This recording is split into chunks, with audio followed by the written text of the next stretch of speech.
Zdravo poslušalke in poslušalci, bralke in bralci Večera. Veseli smo, da ste v naši družbi. To je Večer zjutraj, prvi dnevni informativni podcast v Sloveniji, v katerem vam predstavljamo Večerove udarne novice dneva. Danes je četrtek, 5. juni 2025. Z vami sem Mitja Sagaj. V nadaljevanju. Četrtina občinskih lokalov v središču Maribora sameva. Visoke najemnine in dodatni pogoji odvračajo najemnike, občina pa kljub kritikam vztraja pri zahtevni politiki oddaje. Župan Arsenovič je izgubil še drugo tožbo za nadzor nad holdingom. Kaj bo storil zdaj? Janja Garnbret se pripravlja na dobrodelni izziv brez primere. V enem dnevu bo skušala preplezati 100 smeri in zbrati čim več sredstev za projekt Botrstvo v športu. Naročite se na podcast, da boste obveščeni ob izdaji naslednje epizode. Vseskozi smo z vami na vecer.com. V središču Maribora sameva kar četrtina občinskih poslovnih prostorov, čeprav so ti pogosto na odličnih lokacijah. Občina kljub kritikam vztraja pri strogi najemni politiki. Poleg visokih najemnin in varščine od najemnikov zahteva celo delež od prihodkov, nekateri prostori pa so v slabem stanju in jih je treba obnoviti na lastne stroške. Februarja in marca letos ni bil oddan niti en lokal med 18 ponujenimi. Največ praznih lokalov je na Koroški cesti, kjer se obetajo spremembe. Občina načrtuje znižanje najemnine za rokodelske in kulturne vsebine. Kljub temu ni resnejših načrtov, kako znova oživiti prazne prostore, ki so za občinski proračun breme. Letno sicer občina od najemnin zbere okoli 2 milijona evrov, a skoraj petino prostorov že oddaja brezplačno društvom in nevladnim organizacijam. Poleg visokih najemnin morajo nekateri najemniki občin plačevati še do 7% letnih prihodkov, kar občina utemeljuje s prenosom modela iz nakupovalnih središč.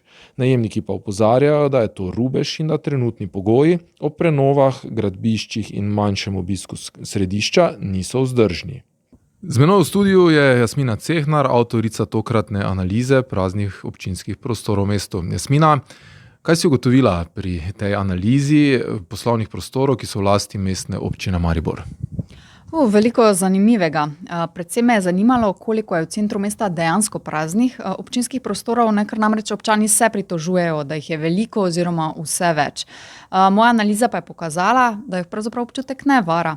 Saj v strogem centru mesta od 133 občinskih poslovnih prostorov, praznih 33, torej kar 25% ali četrtina, daleč največ na tej famozni naši Koroški cesti, kjer je, če se spomnimo, občina takoj po obnovi brezplačne najemnine zamenjala s tržnimi in tako pregnala kar nekaj ponudnikov kulturnih vsebin.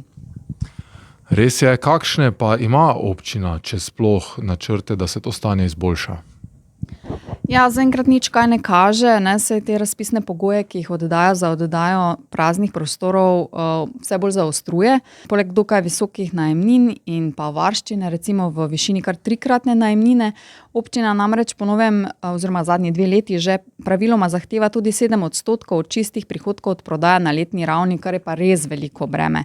Poleg tega so nekateri prostori v slabem stanju in si jih morajo najemniki urejati na lastne stroške, po naših podatkih včasih tudi kar da gre za nujna vzdrževalna dela.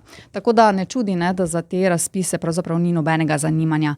Zdaj na občini pač pravijo, da se morajo držati zakonodaje, kadar pripravljajo razpise in pozive za oddajo vse te lastnine, in pa da v bistvu oddaje po nekimi ugodnejšimi pogoji ne pride v poštev. Sicer lahko oddajo brezplačno svoje prostore v najem raznim društvom, nevladnim organizacijam, ki imajo ustrezne statuse, recimo v javnem interesu. In na občini pravijo, da v bistvu že petino svojih poslovnih prostorov oddajo na ta način. So pa recimo, kar je spodbudno, napovedali, da pa bodo za Koroško cesto pripravili poseben razpis in sicer za rokodelce in kulturnike se želijo s temi vsebinami v bistvu napolniti zdaj spet Koroško in bomo videli, ali jim bo to tudi uspelo. Super, neka perspektiva torej je, obrtniki, rokodelci, torej kmalu verjetno priložnost, upamo. Analizirala si pa tudi, kdo občini plačuje najvišje in kdo najnižje najemnine. Kaj nam lahko poveš o tem? Nekako sem preračunala, ne, da najem kvadratnega metra občinskega lokala stane v povprečju 10 evrov. Torej za 100 kvadratov v centru mesta občina računa 1000 evrov na mesec, ni tako težek izračun, ne.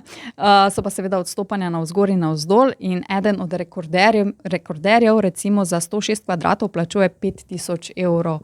To je na Jurčičevi ulici. Kdo je to in še kdo plačuje zelo visoke zneske in kdo recimo tudi zelo nizke? Pa tudi kdo vse je recimo dolžan plačevati občini 7% teh famoznih od čistih prihodkov na letni ravni, pa vse izveste v Večerovem članku in poslušalce v bistvu vabim, da si to našo analizo preberejo. Odlično, hvala Jasmina. Več kot rečeno torej v Večeru in na vecer.com. Župan Saša Arsenovič je izgubil še drugo tožbo za nadzor nad javnim holdingom Maribor. Kot je znano, Arsenovič v tem primeru od sodišča zahteva, da iz nadzornega sveta javnega holdinga Maribor odpokliče delavska predstavnika Sanjo Gerdak in Miša Pušnika, ki jo je v nadzorni svet imenoval skupni svet delavcev holdinga. Menil je namreč, da je ta presegel svoje pristojnosti, saj naj bi po njegovem edini pravico do imenovanja delavskih predstavnikov v nadzorni svet imel le svet delavcev holdinga kot samostojne družbe. A je sodišče menilo drugače. Zahtevek občine je zavrglo, ker ta ni izkazala pravnega interesa za njun odpoklic. Občina je namreč v zahtevku pravni interes zatrjevala s tem, da kot edina družbenica holdinga želi zagotoviti zakonito sestavo organov in zakonito delovanje nadzornega sveta, kar pa po oceni sodišča ni zadosten razlog za njun odpoklic.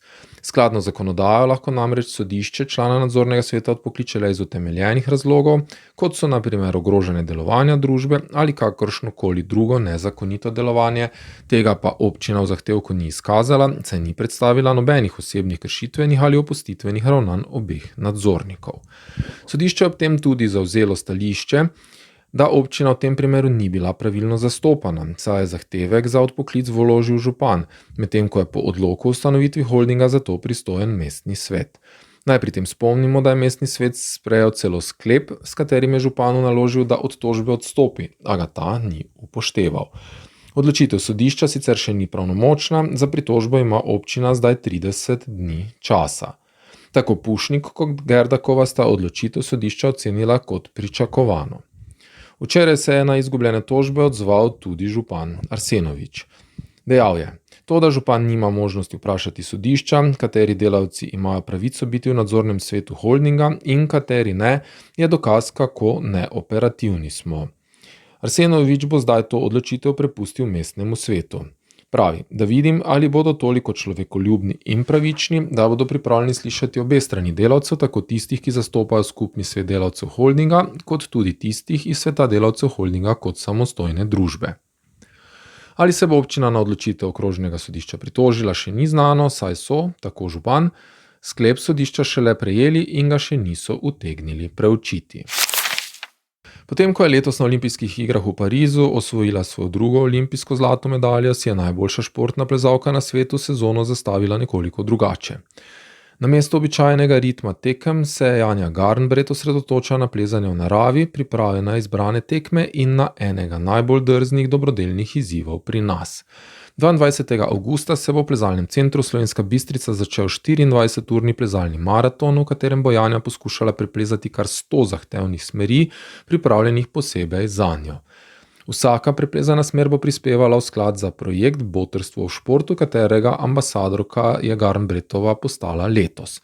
Cilj? Zbrati vsaj 20 000 evrov, ob uspešno preplezanih vseh 100 smereh pa bo glavni partner dogodka, zavarovalnica Allianz, znesek povečal na 35 000 evrov. Gre za povezovanje skupnosti, pomoč mladim in deljenje ljubezni do plezanja. Čutim odgovornost, da nekaj vrnem nazaj. In to je perfekten način, da to naredim, pravi Janja, ki v projekt ne vstopa le kot vrhunska športnica, ampak tudi kot navdihujoča oseba. Čeprav je zadnje mesece več časa preživela v naravnih plezališčih, je ostala v vrhunski formi. Pred kratkim je na pogled preplezala 2 smeri težavnosti 8C in se znova podala tudi proti sloviti smeri 9B+, imenovani bibliografiji v Sevzu, izzivu, ki ga je do zdaj uspelo premagati le eni ženski na svetu.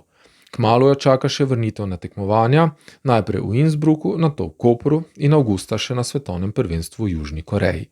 Ob tem Garnbretova z nasmehom priznava, da je pozitivna tekmovalna nervoza že prisotna, a zdaj jo žene še nekaj več. Želja, da svojo energijo, vztrajnostjo in uspehi pomaga drugim mladim na poti v šport. Dogodek 22. in 23. avgusta v plezalnem centru Slovenska Bistrica bo odprt tudi za javnost, z možnostjo plezanja ali ogleda. Celoten izkupiček pa bo šel v dobrodelni namen. To je bil večerodnevni podcast Večerje zjutraj 4. junija 2025. Z vami sem bil Mitja Sagaj. Kakovostno novinarstvo lahko podprete, da se naročite na tiskani in spletni večer, postanete naš sledilec in bralec na družbenih omrežjih, naročnik naših podcastov in newsletterjev. Tako boste podprli novinarstvo, ki prinaša avtentične vsebine, ki jih pripravljajo naši novinarji in jih druge ne boste našli. Želimo, da razumete, kako se vrti svet. Želimo vam odstreti vpogled v čas in prostor, v katerem živimo. Veseli bomo vaših komentarjev, pobud in kritik na različnih kanalih. Naročite se na Večerje zjutraj. Se beremo in slišimo.